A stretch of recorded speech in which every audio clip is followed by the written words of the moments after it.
It is the most surreal feeling I've ever had here in Boston. Other than you think about it, you think about the marathon. That is the feeling that I have today here in Boston. To give credit to Adam Silver, the commissioner of the NBA, took the bull by the horns, locked it down, and every other sport has followed his lead. Everything has followed his lead. And if he's not up for Man of the Year, well, what he's going through in this year with him, the first thing that happened in China initially with at the very beginning of the regular season, the tweeting by Daryl Morey, the GM of Houston, talking about how he respected the rights of the people who were in Hong Kong, and just saying that they should get their liberties, and that was a firestorm that he had to deal with. Then David Stern dies, which was wow. Kobe dies, and you don't think that you're going to top any of that. Now he has to do one thing we've never seen before, other than a work stoppage, suspend the league. And then everybody else kind of follows suit. It's incredible if you're Rudy Gobert. It's like you took this test to see if you had the coronavirus. You tested positive, and everything shut down. Not only the NBA, the NHL, the MLB, the MLS, schools now, at least 2-week hiatus until further notice. No Masters tournament now. The domino effect from that test that he took just shook up the entire country. Yeah, well, entire country. Well, the sports world more than the sports world. The sports world, but then schools. The sports world has just stopped, though. You think of where you're at. You're talking about the Boston Marathon has been run for 124 years on that day. It's going to be run in September. Yeah. You mentioned the bombing. What's happening now with everyone being uneasy and what could happen within the next couple of days or so is the entire city shutting down, the entire country shutting down. That's very reminiscent of when suspect number 1 and 2 were on the run. Remember? Remember how empty the streets were? But like you said, that was in Boston, though. Yeah, right. But you take that feeling you had of dread and doom. You were looking for those guys. What you have with the coronavirus is a silent assassin walking around. You don't even know where, who, anything about it. And that's why people are hunkered down in their homes, afraid. Right. And I don't think I've ever seen this before that I can remember. It's really strange. And go to YouTube, and my daughter sent me something on this. Bill Gates did something 5 years ago and talked about a virus which is going to come out and kill millions of people. I saw the same video, And it was just like, wow. And everyone's laughing at him. Kind of like, what's this guy talking about? Like, what does it have to do with anything? Yeah. He saw it. And he had the vision of, that's why he is Bill Gates. Right. So I just don't, it is just one of the most uneasy feelings that I've ever been around. I mean, people are stocking up on toilet paper. You can't find toilet paper in a store right now. Tissues, milk, bread. Right. It's like we're in a foreign country. It's like the beginning of a scary movie. Yeah, because you think about That's how it starts. You see all these other countries, and you see their drugs, you see their supermarkets and their drugstores. They're always like empty of stuff. You go now in the United States, and I mean, there were lines I'm watching on TV, lines of people trying to get in Costco and just trying to get in those places just to get these items of water, things that we take for granted. Because we can get water anytime. You go to a water fountain, but not now. You're not drinking out of a water fountain now. No. Because you're like, whoa, It almost makes you think about third world countries and what people have to do to survive. And those same people the reasons why they flee to America, the reasons why they come to the U.S. for a better opportunity and a better life. And now this is happening here, in the U.S. And a pandemic. I don't think I always thought. I remember saying that about 9/11, and I always said, and the Boston Marathon, I said, wow, I think I've seen it pretty much. I think the only thing I said I'm going to see is going to be a mushroom cloud. Is the next thing I'm going to see. Well, essentially, this was a mushroom cloud. This was a bomb that exploded in China and has come and gone completely around the world. Definitely. And you think about just Boston being one of the epicenters with biotech and being at the Marriott Long Wharf. And they have closed that hotel down and had to scrub it because it was the epicenter for a lot of people in the Boston area getting sick who fed off of that. Yep, it's crazy, man. Well, let's take a step back. Let's start this thing up.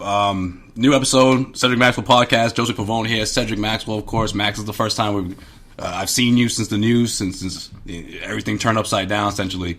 Where were you when you first found out about Rudy Gobert? What happened being out on the road? Well, we had played a game in Indiana, and that day it was a little weird that night because it wasn't as many people there at the stadium, which was really different.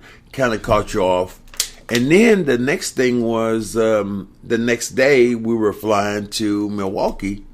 And then one of those Woj bombs went off, and he tweeted out that Golden State was going to play a game without fans. Right. And everybody, and I remember turning to Jason Tatum. He was sitting right behind me. I said, "Whoa, you see this?" He's like, "Wow, yeah."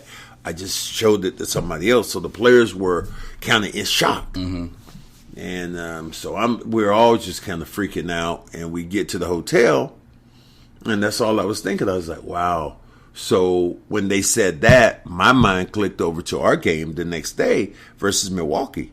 So I'm thinking, well, if Golden State is going to have no fans there, it's only a matter of time for everyone else. Obviously, we're not going to have any fans at our game. That's what I was thinking. And what does that do with Sean Grandy and I, or the broadcast team? Right. Are we going to be broadcasting the game? Are we the essential? Maybe we were the people who were going to be there because we would been able to give the game to the masses. Right.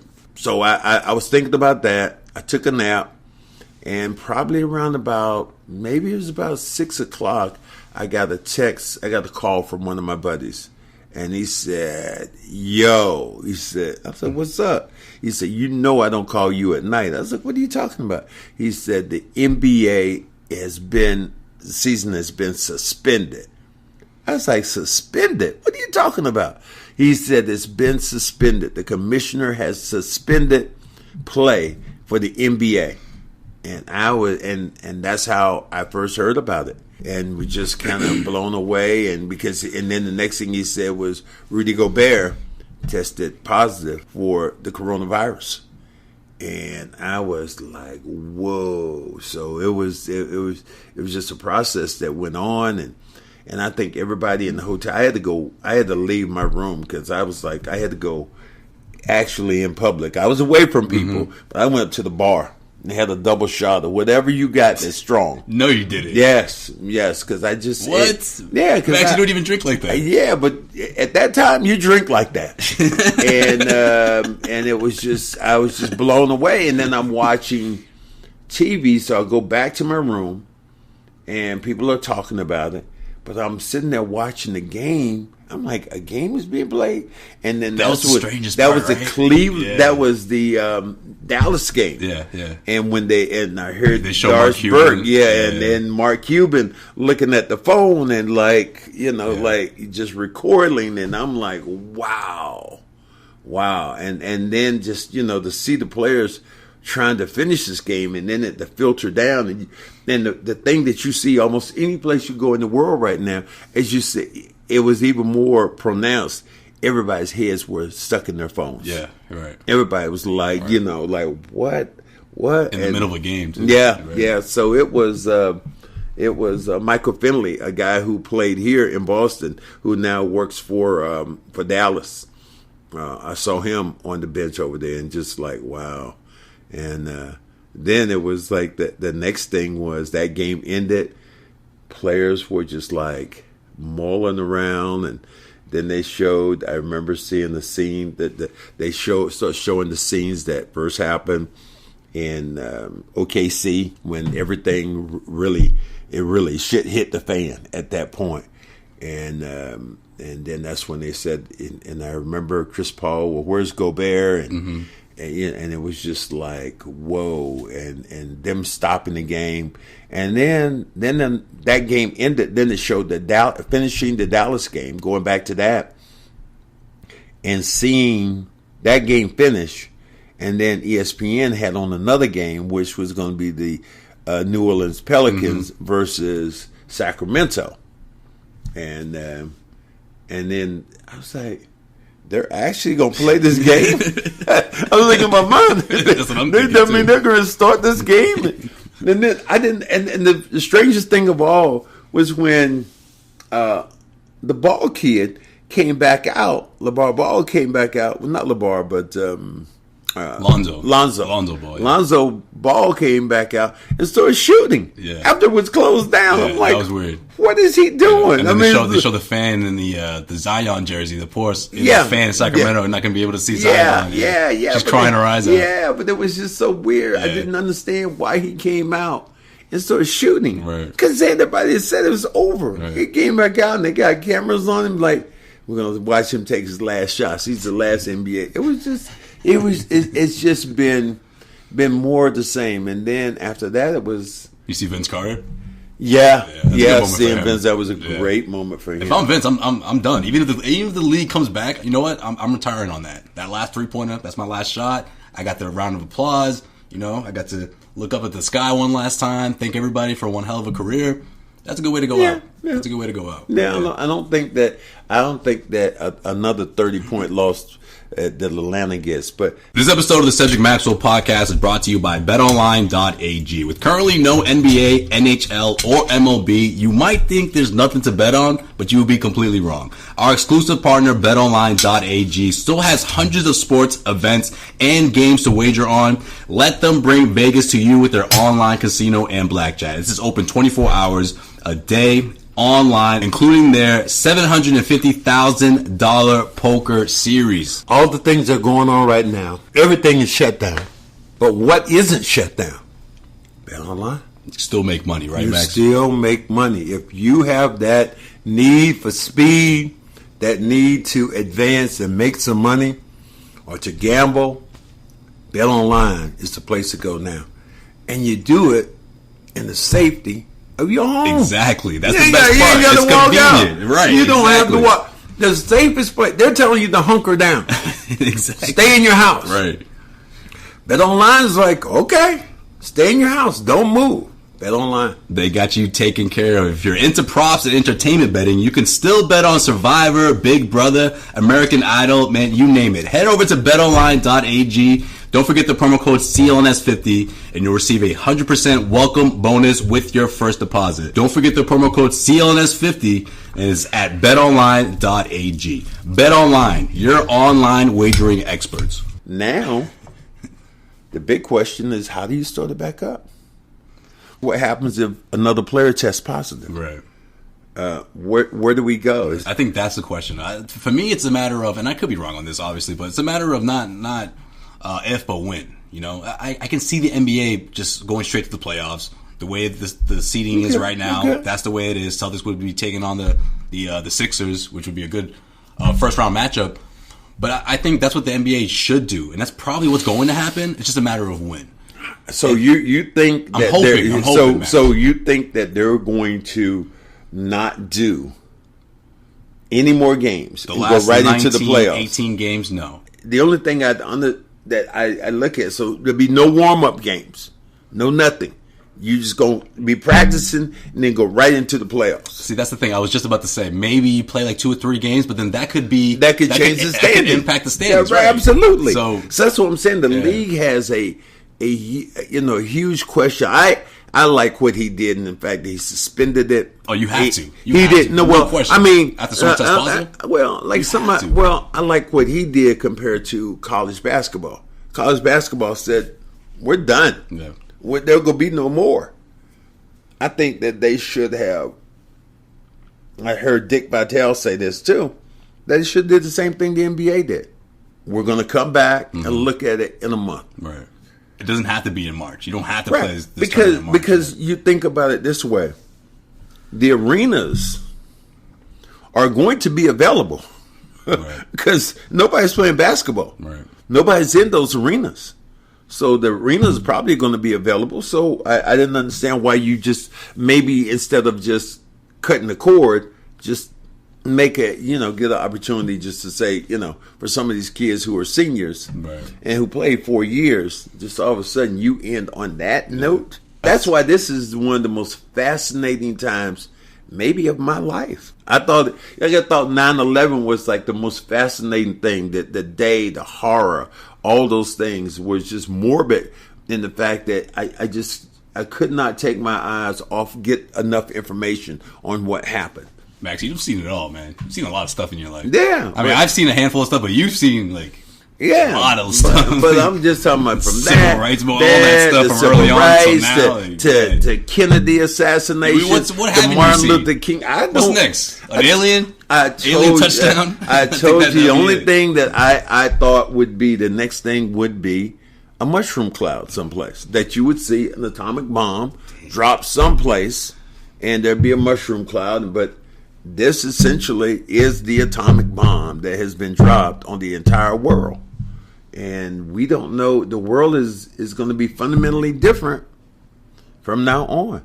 Maybe the people who, as Bill Gates said, you can have all those $100 million helicopters, but they with these smart bombs, but they cannot, they can't kill the virus.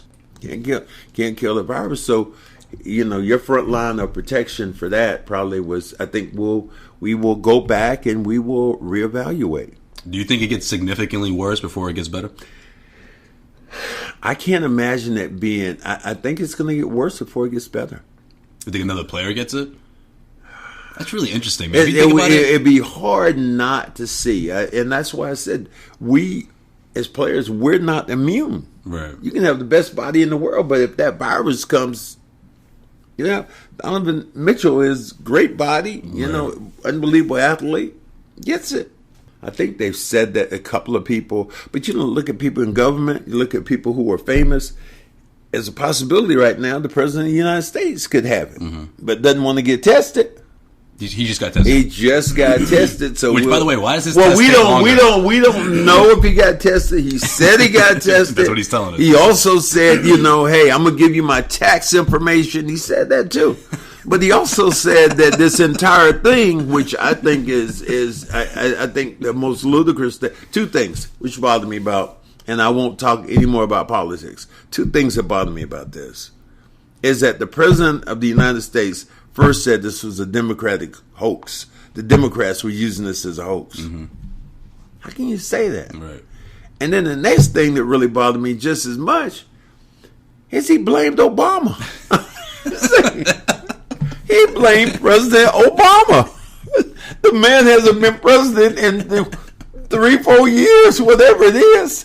But he blamed Obama. At least 4 years. So, about 4 years. So that's what, from a political standpoint, that's what really bothered me about the whole thing.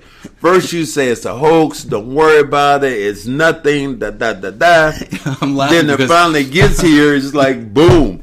I'm dying because that's like the last thing you want to hear from your leader, man. Like, okay, can you comfort the American people, Mr. President? Can you make people feel like everything's gonna be okay? Like, can you just do that for once? Yeah. And that's what he says. Yeah, you're gonna point the finger at the last president. That's what you're doing. This is what I'm coming up with. I'm coming up, man. You're campaigning right now. Is that what you're doing? I mean, the hatred you have for this man is that magnificent. In the fact that you hate him that much that you now blame him for a pandemic? Did you blame him? And he's not even in office? You know that put a smile on Obama's face. Oh, my goodness. But he was shaking his head being like, this guy's ridiculous. Yeah. It's reached this low. Yeah. Oh, man, it's crazy. You know what's also interesting? Let's say, hypothetically, the NBA decides the playoffs going to start at this time. We'll have, in light of what you just said, preseason matchups or whatever they want to do for teams that are in it, for the 16 teams that are going into the playoffs. What happens to the Brooklyn Nets if you're thinking about Kevin Durant's situation and realizing that he could potentially come back? That's true. They're a 7th seed right now, which means they will be taking on the Toronto Raptors in the first round. I just don't think he's going to come back. You don't think he would come back? No, I don't think Kyrie would come back. I don't think they're going to come back. Kyrie's a little tougher because he just had surgery. I don't think they're going to come back. You don't think they're going to come back? I think the bigger and more imposing question would be this: what happens if you have the playoffs and another guy tests positive? See, that's the reason. That would be the biggest reason why we're not going to see NBA basketball until the fall, until next season. Because of that. Because you don't want to be the league. You don't want to be the league that essentially started this whole thing and then be the one to continue it when you finally return to the court. It's a terrible PR move. Oh, that's a PR nightmare. But I mean, but that's where you're at. I mean, that's where you're at. Damn, if you're sitting there telling me that, I want my NBA back. I want to cover some games. Everybody wants games, but you have to look at it with every scenario that you paint. Every scenario. If you paint that scenario right now and say that there's another player, what are you going to do? Test every day for a player?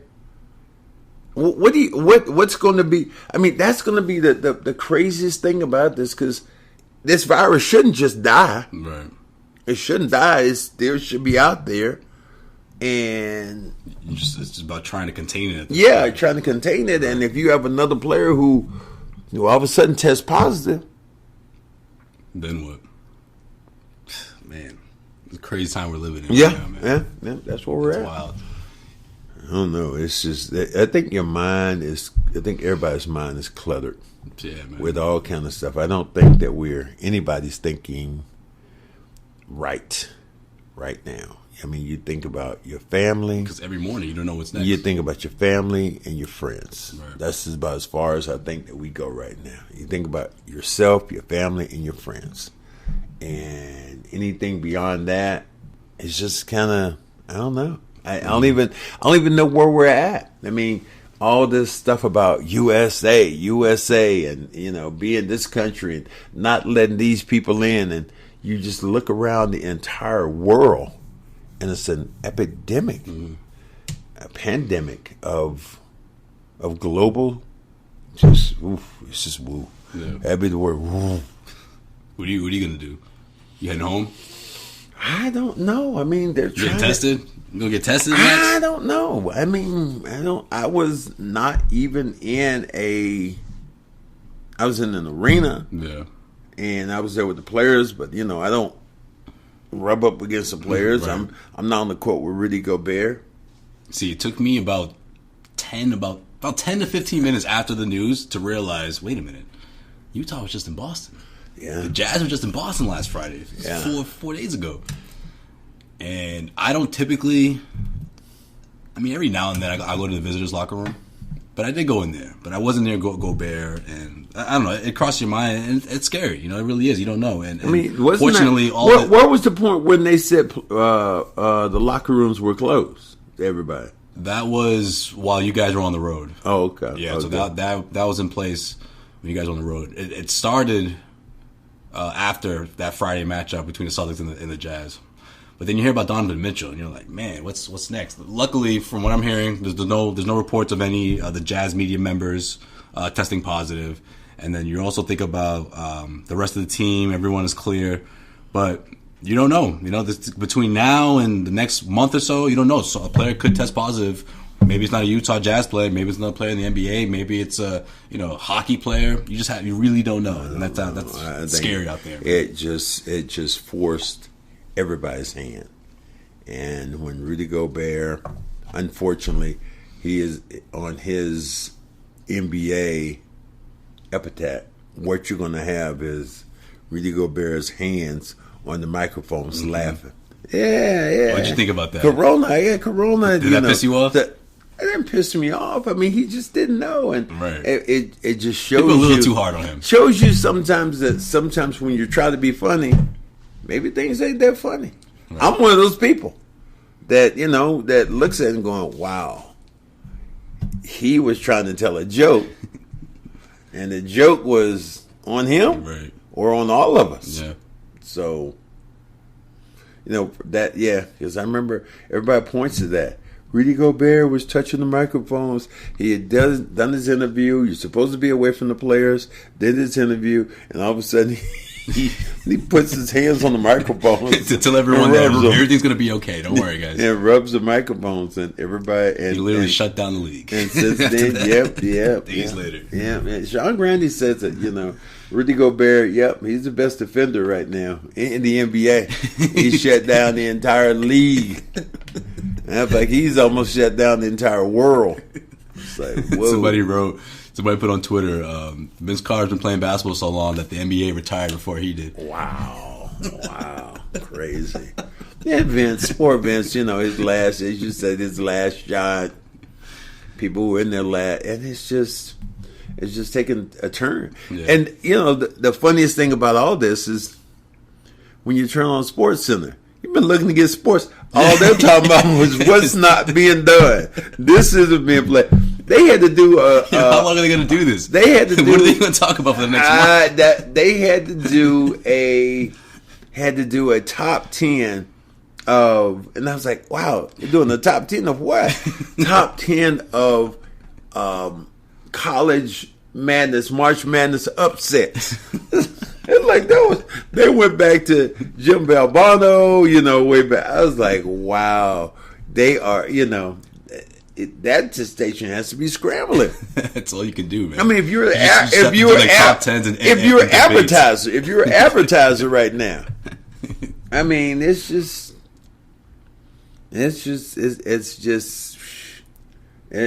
unbelievable. I mean, you can't even wrap your head around it. And the fact that everything that we do is normally around people and around crowds. Right. I remember plenty of times getting on the train, a packed train, and you don't have no distance between you and somebody else. Yeah. Right now, there's probably room on the train because nobody's up there. But what happens when we get back to riding the train together? Are people going to be squishing on, trying to get on? I remember it was maybe a month ago. This lady she squeezed on, and the door kept bouncing back, and people said, "Get off the train! Get off the train! We can't." She's like, "No, I have a train I have to catch at the Garden," and she would. And then somebody finally got off or something, but. It's like, is that going to be then? I mean, ain't nobody punching nobody right now. Nobody doesn't want to touch anybody. I mean, you think about boxing has gone away. Professional wrestling has gone away. Well, actually, they're still trying to do. They're saying WrestleMania is canceled. They don't know what's gonna. Well, WrestleMania is canceled. That's their big piece, and the Masters is canceled. I mean, all these sporting events that we have grown to love, that we look at over the years, not anymore. You took the azaleas at the Masters, how beautiful it is on the course. Right. You look at that and go, wow. And I can't, because I'm NASCAR. Because I'm so used to it, I can't stop forgetting that this is what's going on. This is reality. Like the other day, I'm like, oh, okay, Celtics, no Celtics. I'm going to go home, chill with my dad, we'll watch some sports, put the game. Oh, wait a minute.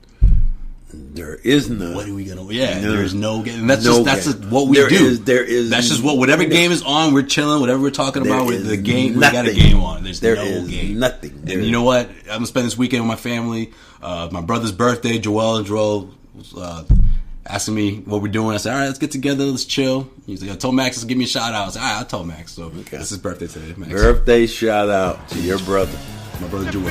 Joel, but I ain't feeling this thing with Joel. He gets a free meal, and where do you want to go? He wants to go to Olive Garden. Olive Garden. Your family. I was surprised too. Why don't you just go to Chuck E. Cheese? I mean, you really, Joel? Hey, you want to go to Olive Garden? That's what I said. I was I know. You know it's a free meal. You know you're not paying, right? Oh, I know, Joel. The free breadsticks. So I'm like, that must be it. I don't know. Gotta be something. I'm gonna get to the bottom of it tonight. Oh. Why are we here? Well, what is so great about this place? Yeah. So So that's what you got to do, everyone. Just spend time with your family when you can. Stay safe. Take the proper precautions. Clean your hands, all that stuff, and just get through it one day at a time. Well, it is making us men a lot more, about washing our hands. Oh, definitely. I mean, I was at the casino. Dudes was like, they were. I mean, it was a line, to wash your hands, and that doesn't happen. And these guys go in, they pee, they imagine the dealers. Walk right out. Yeah. But imagine the dealers. Everyone touches the cars. Yeah. You got to dish them all out. And that's the thing about the casino. Yeah. And I don't know how the dice that are there. You rolling the dice, the cards which are being dealt, and somebody coughs on the cards and gives it to a dealer, and everybody around the table. Everyone's essentially the same thing. Yeah.